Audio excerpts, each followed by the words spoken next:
I totally agree with this unpopular opinion that if you want to reclaim your time, hello, entrepreneurship. That is the path. That's why we're here.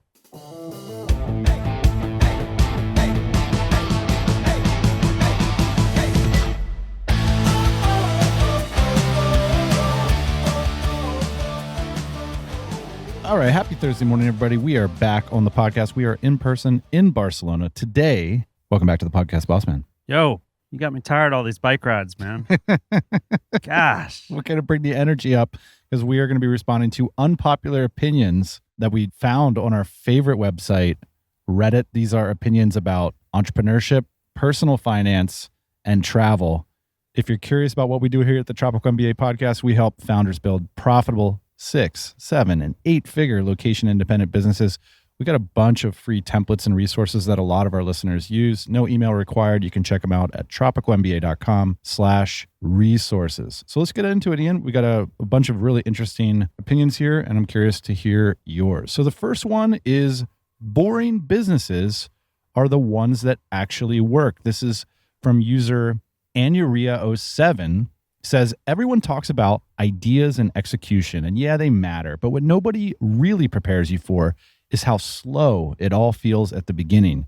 You launch something, you're excited. You expect people to care, but most of the time, nothing happens. No traffic, no customers, no feedback, just silence. And that's where most people start to spiral. They assume something's wrong. They pick the wrong niche.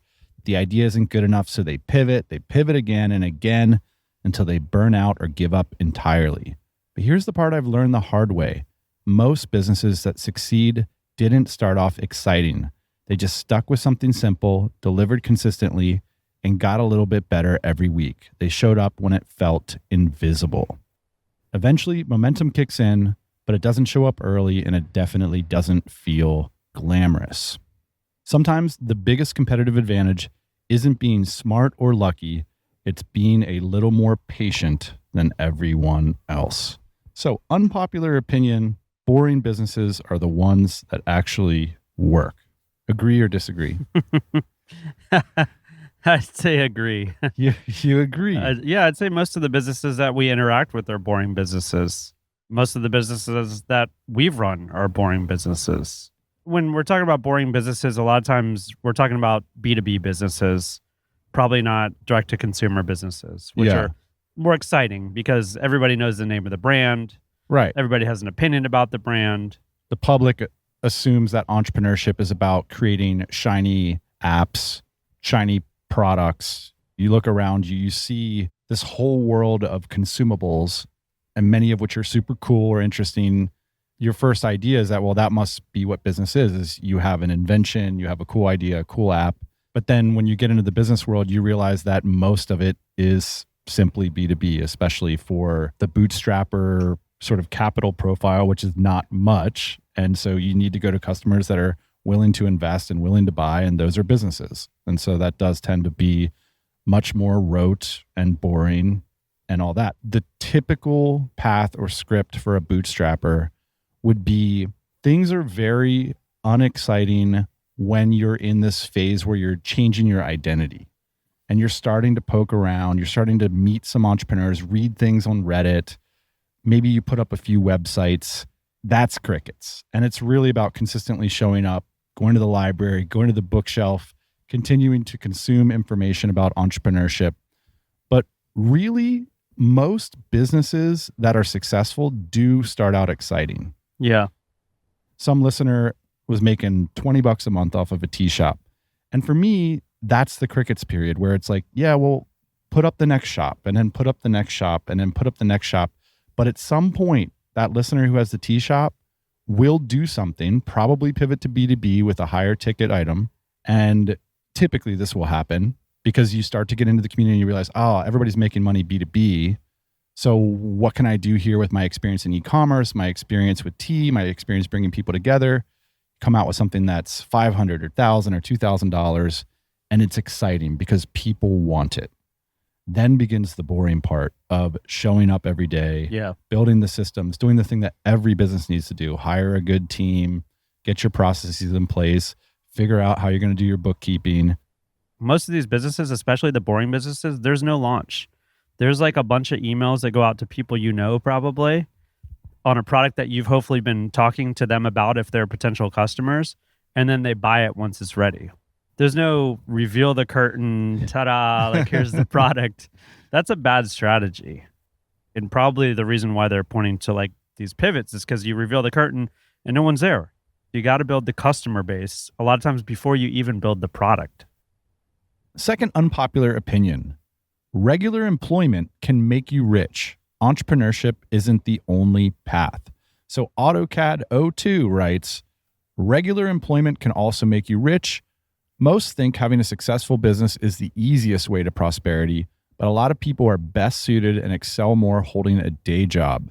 Nowadays, you can earn the equivalent of running a small to mid-sized business being employed in the tech industry, automation, engineering overseas, etc. They say the problem is most of this work is overseas and we don't have a lot locally. Okay, so the question, regular employment can make you rich. Entrepreneurship isn't the only path. We should probably define rich. So regular employment meaning you're a developer, like high-end jobs, right? Yeah. That maybe pay a lot. A developer, a doctor, some kind of specialized field perhaps. Yes. But not a business owner. Correct. Agree or disagree? Most of the time, no. And if we were going to define rich as like, let's say plus $10 million, okay, right, net worth, I would say most of the time, no. You might get there eventually if you have dual income and you're working at Google and it's $300,000 to $400,000 a year. Yeah, you might get there eventually, I think. But we're still talking about the 1% at that point. Yeah. So I think if we start to talk about the 90th percentile, then the answer is no. I was looking at a chart actually the other day, something like 90th percentile at like 70, you had like $2.5 million in net worth in America. So like still relatively low compared to like, quote, what rich is. Yep. And then the 1% was over 10 million. I think you can make a really good living, obviously, with some of these jobs and you can enjoy your life, but I don't know about rich. When you go to these like high filter locations, whether it's like country club on a Wednesday, race car track on a whatever, it's almost always inherited wealth or small business ownership. Yeah. The counterexample to this, I guess, would be the FIRE movement and really treating your career like a small business. So figuring out that differential between your living expenses and your total income. But, you know, I was doing some math here. Like, first off, maintaining a high salary for, say, like 10 or 20 years, the amount of time required to like really drive meaningful savings, it's not easy. I think it's maybe getting harder. So like that golden age of, you know, I've got this qualification. And let's not forget the difficulty of having to show up consistently and play politics and be in a particular location. Not only do you have to do your job to make $300,000 or $400,000 a year in those types of companies, you have to play a game that everybody else is trying to play too, because everybody else understands how valuable those positions are. Exactly. It's cutthroat to hold on to those jobs, and glory days of just being able to like chill in those positions for 20 years. The other thing is the difference in taxation rates. So if, say, for example, like you make $150,000 a year from your business or from your job, well, the difference between an effective tax rate of 20% and 40%, if you invest the difference, it's like $30,000 a year. So if you were to invest that in the stock market at an average return of 7% a year, that's like $1 million in wealth after a couple decades. And that's just like one detail. That's just like your effective tax rate. That's only one tax advantage that small business owners have. So the game is rigged for small business owners to be successful. We are taxed largely at a capital gains rate. When we sell our businesses, we can take a lot of income and capital gains on a cash flow basis. And we can do a lot of spending on our business. Purchasing something post-tax versus pre-tax is amazing leverage over the course of a few decades. The other thing that I think is worth bringing up in this, a big part of this podcast is not about getting rich. It's about owning your time and owning your freedom. Wealth, exactly. So the idea of having $10 million to me, I don't give a shit. if you don't have all the other things. That's not rich. That's poor to me. If you don't have time to be in Spain for 2 months, if you don't have time to go to all your kids' things that you want to go to, if you don't have time to ride your bike on a Tuesday, that's poor. I'd rather be poor and be able to do those things than be, quote, rich and have the $10 million if I had to go to a job every day. We've been putting out the word that remote first recruiting is helping you hire in Latin America. Here's 2 success stories. The first from a founder who had a $2,000 a month budget. We found him 3 interviews in the first week. He had a hard time deciding which one to go with. One of them had a PhD. They all had relevant experience and incredible English skills. The thing he said to me, and he almost said it like sheepishly, like, these candidates are actually better than the candidates I was looking at in America previously. How about that? We recently helped a company hire in Argentina for just $25,000 a year, and we did it in 14 days. That is a client-facing, experienced English speaker. So if you're interested in getting started hiring in Latin America, just schedule a 15-minute call with our lead recruiter, Greg Valentine. He can get you started then and there. So you're just one 15-minute call away from your next great team member. Check them out over at remotefirstrecruiting.com. Okay, so next one. Strategic planning is wasteful. Customers and competitors define direction. User Print Blind writes, everything good was asked for your customers or invented by your competitors. Agree or disagree, boss man? Essentially, if what they're saying is like focus on your customers and your product, I think that's definitely a good place to start. But back to the earlier point about some of the boring things that happen, if you don't start to systematize your business at a certain point, you will never, ever move forward. You will just be stuck in the delivery and you will be fixing mistakes that you've made a million times. And if there's no documentation, then you will be doing repetitive tasks, probably yourself, because you can't outsource it to anybody else. I think that it is very important to create structure. And I think strategic planning is one of those things. If you don't have a roadmap for where you're going in your organization, I think it will actually be dictated by your customers and competitors to a degree. And essentially that is a lack of vision. Yeah. So strategic planning for me comes back to having a vision for where you want to be in the marketplace, where you want to be personally, talking about these things like getting rich and whatnot, and where you see your company in the landscape. So I don't think it's a waste of time at all. I'm compelled by this idea. Like, I kind of agree. It's like useful to a degree. Typically in the early days, when we're not that engaged with the marketplace, we don't really have the know-how of like delivering for customers and like being in the trenches, so to speak. I think people over-index on strategy. And so now you've got like these big ideas that are sort of disconnected from the marketplace. I think the clowning on like the MBA, here's the strategic business plan, that kind of stuff, I do think that is overrated and that you're better off just like working directly with customers. I do think in the early days, like that's going to be a better approach than strategic ideation. So I don't think strategic planning for me, Dan, is wasteful at all. I think it has a place. I think there can be a cadence for it, which is the case in our company. You can do it 1, 2, 3, 4 times a year. It doesn't need to dominate. It has its place. Your business. You can't show up to the huddle with the new strategy. You know? Exactly. Hey, get that strategy out of here. All right, number 4, meeting locals is overrated. Stick to nomad hubs. So we've got 2 opposing opinions here. The first by Stweeby by Stweeb. My biggest unpopular opinion is that so-called digital nomad hubs are actually the worst places to go. The whole point of being a digital nomad is that you can get away from your environment and explore someplace while taking advantage of the cost arbitrage.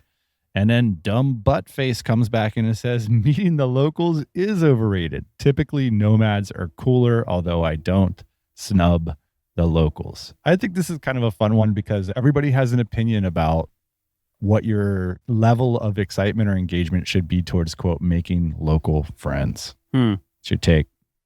How many local friends have you made? My kind of like overall view on this is you're not gonna make local friends if you're like a typical digital nomad.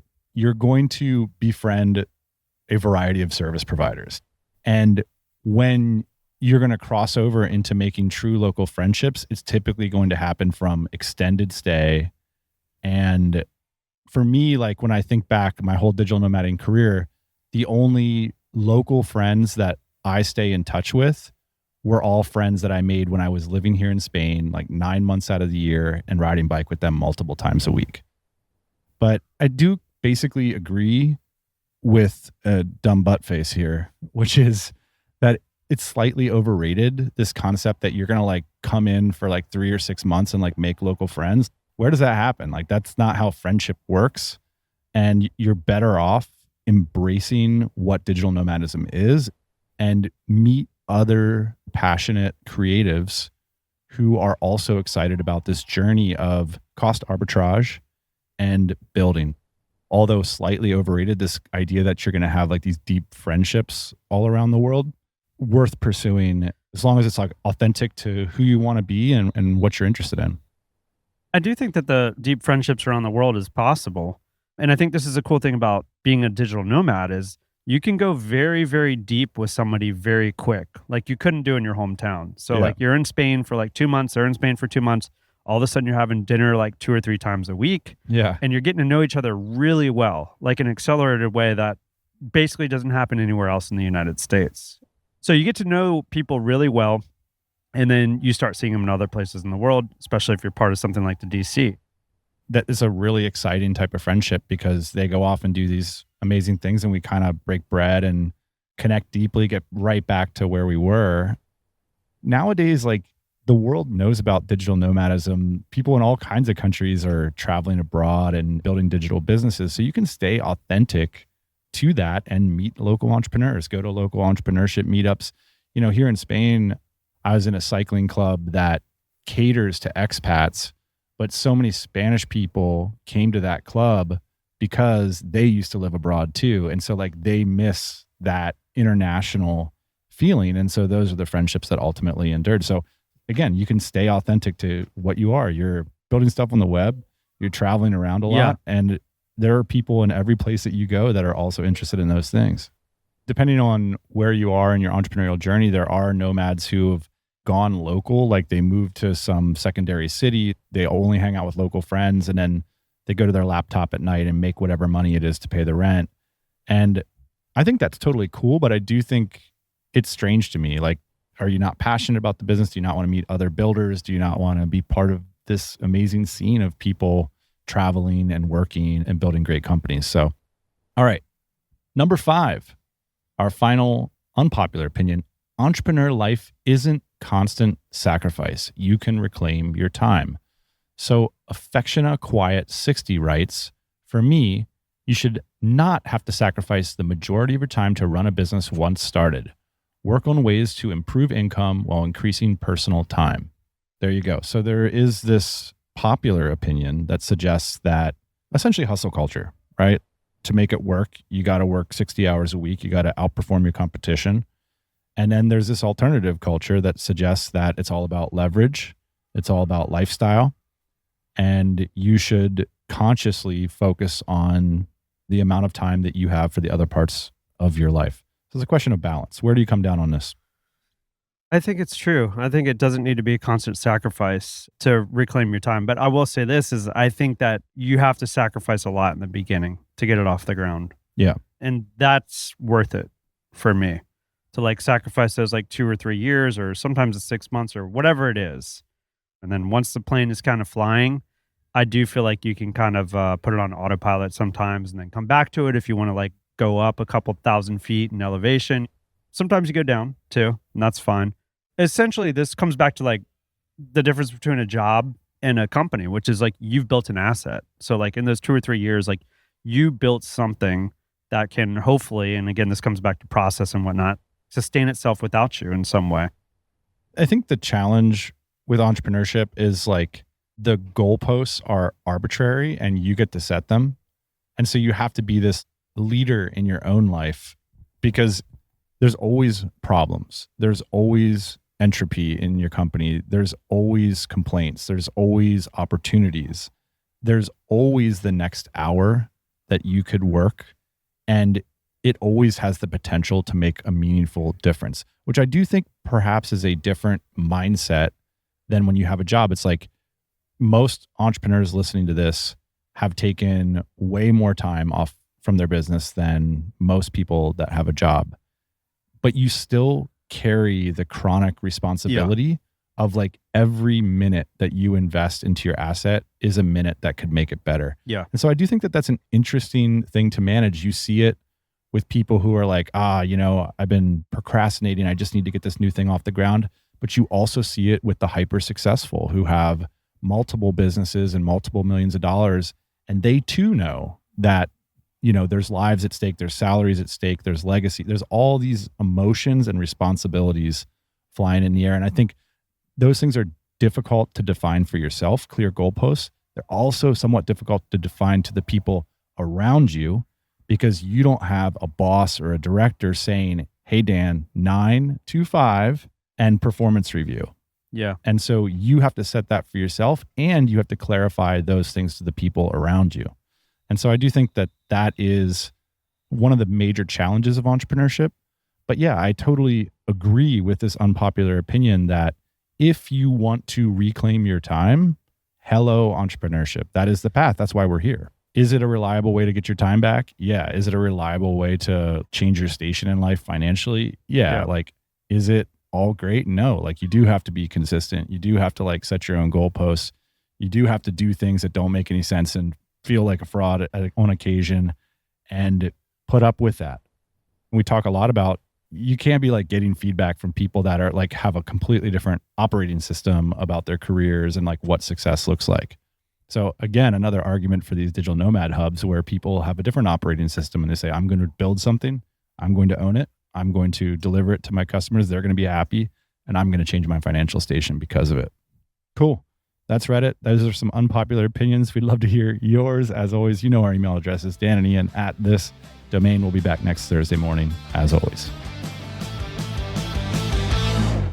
Become a Tropical MBA insider today at tropicalmba.com. It's 100% free. You'll get access to some of our best business building resources, templates on everything from quarterly plans to budgets, all that, plus a weekly email from yours truly.